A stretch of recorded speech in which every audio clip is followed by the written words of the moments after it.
آج کا ہمارا موضوع ہے حضرت سلیمان علیہ السلام کی بے مثل وفات۔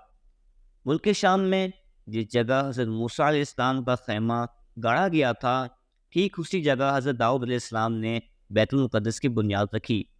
مگر عمارت پوری ہونے سے قبل ہی حضرت داؤد علیہ السلام کی وفات کا وقت آن پہنچا، اور آپ نے اپنے فرزند حضرت سلیمان علیہ السلام کو اس عمارت کی تکمیل کی وصیت فرمائی۔ چنانچہ حضرت سلیمان علیہ السلام نے جنوں کی ایک جماعت کو اس کام پر لگایا، اور عمارت کی تعمیر ہوتی رہی، یہاں تک کہ آپ کی وفات کا وقت بھی قریب آ گیا اور عمارت مکمل نہ ہو سکی۔ تو آپ نے یہ دعا مانگی کہ الہی، میری موت جنوں کی جماعت پر ظاہر نہ ہونے پائے، تاکہ وہ برابر عمارت کی تکمیل میں مصروف عمل رہیں، اور ان سبوں کو جو علم غیب کا دعویٰ ہے وہ بھی باطل ٹھہر جائے۔ یہ دعا مانگ کر آپ محراب میں داخل ہو گئے اور اپنی عادت کے مطابق اپنی لاٹھی ٹیک کر عبادت میں کھڑے ہو گئے، اور اسی حالت میں آپ کی وفات ہو گئی۔ مگر جن مزدور یہ سمجھ کر کہ آپ زندہ کھڑے ہوئے ہیں برابر کام میں مصروف رہے، اور عرصہ دراز تک آپ کا اسی حالت میں رہنا جنوں کے گروہ کے لیے کچھ باعث حیرت اس لیے نہیں ہوا کہ وہ بارہا دیکھ چکے تھے کہ آپ ایک ایک ماہ بلکہ کبھی کبھی دو دو ماہ برابر عبادت میں کھڑے رہا کرتے ہیں۔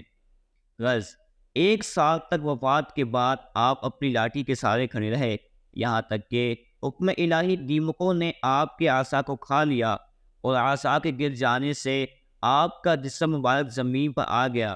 اس وقت جنوں کی جماعت اور تمام انسانوں کو پتہ چلا کہ آپ کی وفات ہو گئی ہے۔ قرآن مجید نے اس واقعے کو ان لفظوں میں بیان فرمایا ہے کہ ترجمہ کنز ایمان،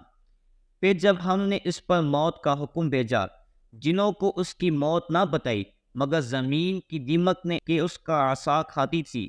پھر جب سلیمان زمین پر آیا، جنوں کی حقیقت کھل گئی، اگر غیب جانتے ہوتے تو اس خواری کے عذاب میں نہ ہوتے۔ درس ہدایت، اس قرآن واقعے سے یہ ہدایت ملتی ہے کہ حضرات انبیاء کرام علیہ السلام کے مقدس بدن وفات کے بعد سڑتے گلتے نہیں ہیں،